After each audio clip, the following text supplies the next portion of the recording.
हर हर महादेव, जय भोलेनाथ। नमस्कार, मैं साधना पांडे मार्गदर्शन पे आपका स्वागत करती हूँ। दोस्तों, आज मैं बात करूँगी नवरात्रि के तीसरे दिन यानी कि माता चंद्रघंटा की पूजा विधि और महा उपाय, और साथ साथ आज माँ की विभिन्न जो पूजा विधियां हैं उनके बारे में तो जानेंगे ही जानेंगे। साथ साथ रंग कौन सा पहनना चाहिए, भोग क्या लगाना चाहिए, तो संपूर्ण जानकारियां आपको इस वीडियो से प्राप्त होगी। और हाँ दोस्तों, माता चंद्रघंटा जैसा कि नाम से ही जानते हैं, माता के मस्तक पे अर्धचंद्र का निशान बना हुआ था। इस कारण माता के इस स्वरूप, इस जो माता की छवि है उसका नाम जो है चंद्रघंटा कहा जाता है। दोस्तों, एक चीज़ बता दूं, वैसे तो माता दुर्गा जो है वही 9 शक्तियों के रूप में पूजी जाती है, और नवरात्र में जो 9 दिन होते हैं उनका बस यही अर्थ होता है कि अलग अलग शक्तियाँ, यानी कि विशेष मोटे शब्दों में मैं आपको बताऊं ना, तो देखिए माता दुर्गा एक ही हैं, लेकिन अलग अलग जब परिस्थितियाँ आई तो उन्होंने अलग अलग स्वरूप धारण किया। तो नवरात्रि में 9 दिन अलग अलग स्वरूप और अलग अलग रूपों में जो माँ ने कार्य किया उनके बारे में जानते हैं, और अलग अलग रूपों में माँ की पूजा करते हैं। इससे क्या होता है, इससे माँ की बहुत अधिक कृपा भक्तों को मिलती है, बहुत अधिक प्रसन्न होती हैं। तो चलिए आज पूरी विधि, नियम, मंत्र, भोग, रंग और आज क्या करना चाहिए नवरात्रि के तीसरे दिन, ये भी जानेंगे। तो दोस्तों, 24 तारीख को यानी कि 24 मार्च को माँ के तीसरे दिन चंद्रघंटा स्वरूप की हम पूजा करेंगे। सर्वप्रथम स्नान ध्यान जो भी आपको सुबह सुबह होते हैं कर लीजिएगा। प्रयास करिएगा कि नवरात्रि में जो है वो पूजा आपकी लगभग सुबह सुबह ही खत्म हो जाए। प्रयास करिएगा, ज़रूरी नहीं है, बहुत ज़रूरी नहीं है, क्योंकि हर घर की और हर व्यक्ति की अपनी अपनी परिस्थितियाँ होती हैं। तो घबराइएगा नहीं कि आपकी पूजा सुबह सुबह ही खत्म हो जाए। तो आराम से अपना जो भी कार्य हो वो कर लीजिएगा। उसके बाद अपना जो पूजा की व्यवस्था हो उसको देखिएगा। बहुत घबरा करके बहुत सारी बहनें जो है कमेंट कर रही हैं, फ़ोन कर रही हैं कि दीदी हो नहीं पा रहा है, घर में झगड़ा लड़ाई, ये तो बिल्कुल नहीं करना चाहिए। जैसे पूजा पाठ आपकी जिम्मेदारी है, वैसे ही घर गृहस्थी भी आप ही की जिम्मेदारी है। तो बिल्कुल घबराइए नहीं, और हाँ, आराम से जब समय मिले, आपकी माँ कभी नहीं करती हैं कि आप कष्ट और परेशान हो जाइए। हाँ, कोई बहुत बड़ी विचित्र समस्या है तो आप जो है, जैसे कि परिवार में कोई नाराज होता है तो उनके अनुसार उनको चाय दे दीजिए, जो भी ज़रूरत है उनको पूरा कर लीजिए, फिर माँ की आराधना करिए। ये बात अपने मन से निकाल दीजिए। तो चलिए, क्योंकि दोस्तों मेरा काम था कि मैं पहले आपके जो बहुत बड़े प्रश्न थे उनका समाधान करूं, उसके बाद आगे बढ़ती हूं।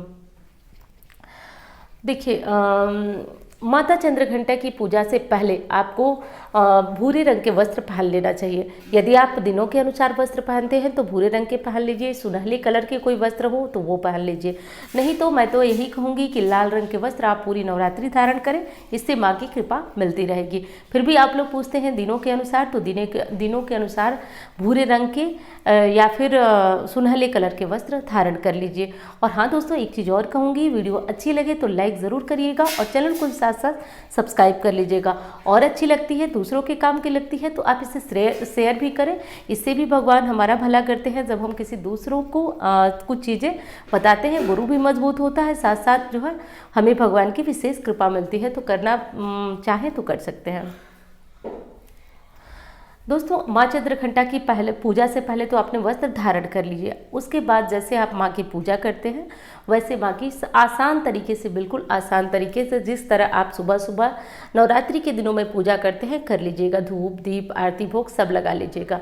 अब बहुत प्रश्न आते हैं कि अलग अलग फोटो मूर्ति रखना आवश्यक है क्या।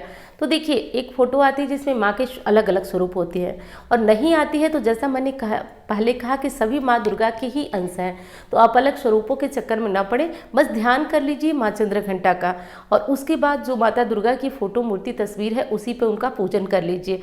आज के दिन माँ को गुड़हल के फूल यदि अर्पित करते हैं, वो भी अध खिले, जैसे सुबह सुबह जब आपको तोड़ करके मिलते हैं गुलाब के ये फूल, क्या बोलते हैं, लाल वाले जो होते हैं गुड़हल के फूल, तो उसको लेकर के जब माँ के गले में आप पहनाएंगे माला बनाकर या इस तरह से, और जब आधा माला जो है माँ के गले में खिलती है तो उससे दुखों का नाश होता है। तो ये उपाय जो है आजमाया हुआ है, करना चाहें तो इसे भी आप लोग कर लीजिए।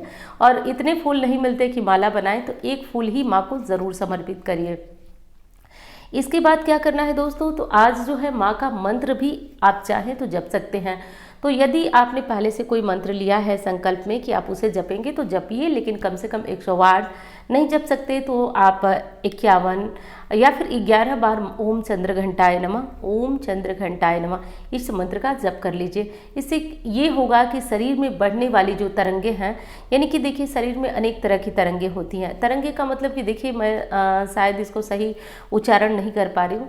एक शक्ति होती है, वो शक्ति जो है आपके अंदर ऊर्जा का संचार करती है। कभी कभी ये ऊर्जा अच्छी होती है, कभी कभी बुरी होती है। जैसे बुरी का मतलब कि जैसे कि क्रोध, गुस्सा आना, तो अच्छी ऊर्जा का संचार होगा। साथ साथ माँ चंद्रघंटा की पूजा के साथ दुश्मनों का नाश होता है। तो यदि आपके दुश्मन बहुत बढ़ गए हैं तो महा उपाय में जानेंगे कि क्या करना है। एक चीज़ और बताऊं दोस्तों कि माँ चंद्रघंटा की पूजा के साथ साथ माँ को आज के दिन भी चाहे तो बहुत सारे लोग लाल चुनरी वगैरह चढ़ाते हैं। तो जो आपकी व्यवस्था है, यदि पहले दिन चढ़ा चुके हैं तो बाकी दिनों में चढ़ाने की आवश्यकता नहीं है। कहा जाता है दोस्तों कि माँ का उत्पत्ति तब हुआ, यानी कि इस स्वरूप की उत्पत्ति तब हुई जब महिषासुर का अत्याचार अत्यंत बढ़ चुका था। सभी देवता जो है भगवान भोलेनाथ के पास गए, उनसे प्रार्थना करने लगे कि अब इंद्र का मतलब स्वर्ग पे असुरों का अधिकार होने वाला था। उसके बाद जो है तीनों देवता इतनी क्रोध में आ गए कि उस क्रोध से, उस ऊर्जा से ही देवी चंद्रघंटा का जन्म हुआ। तो इसलिए बहुत आवश्यक है कि आज जो है माँ चंद्रघंटा की पूजा करें। और बहुत अधिक शत्रु बढ़ गए हैं, अब विशेष उपाय की तरफ चलते हैं।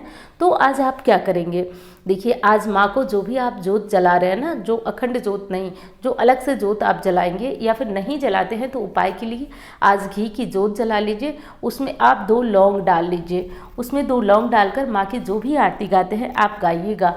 बल्कि मैं कहूँगी यदि शत्रु बहुत है, जैसे देखिए शत्रु भी 2 तरह के होते हैं, कुछ तो गुप्त होते हैं और कुछ जो होते हैं प्रत्यक्ष होते हैं।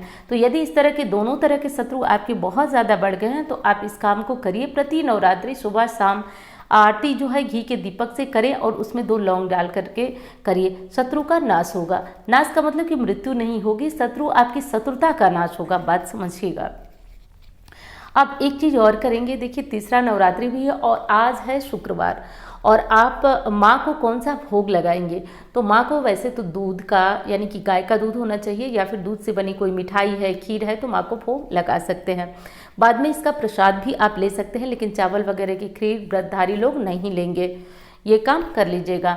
अब एक चीज़ और बताऊं आपको कि आज के दिन आप दान भी दूध का करिए, क्योंकि शुक्रवार है। दूध का दान यदि आज के दिन किसी ज़रूरतमंद को, जिसको ज़रूरत है इसकी, उसको करते हैं तो उससे घर में लक्ष्मी आती हैं। साथ साथ नवरात्रि में किया गया दान और अधिक प्रभावशाली बन जाता है।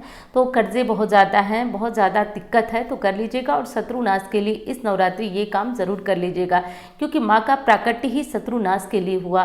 तो उनकी पूजा में थोड़ा सा लौंग का इस्तेमाल कर, लौंग जो है आकर्षण की शक्ति रखता है, माँ को विशेष आकर्षित करने का के लिए लौंग इत्यादि चढ़ाया जाता है, तो ये कर लीजिएगा।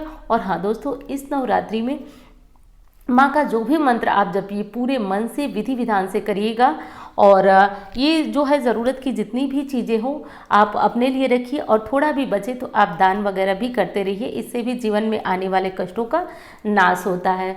तो दोस्तों, यदि मुझसे कुंडली दिखाना चाहते हैं तो इन नंबरों पे संपर्क कर लीजिएगा, और वीडियो अच्छी लगे तो लाइक ज़रूर करिएगा और चैनल को सब्सक्राइब कर लीजिएगा।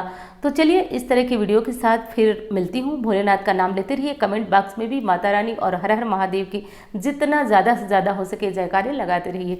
मिलती हूँ इस तरह की वीडियो के साथ। धन्यवाद। हर हर महादेव।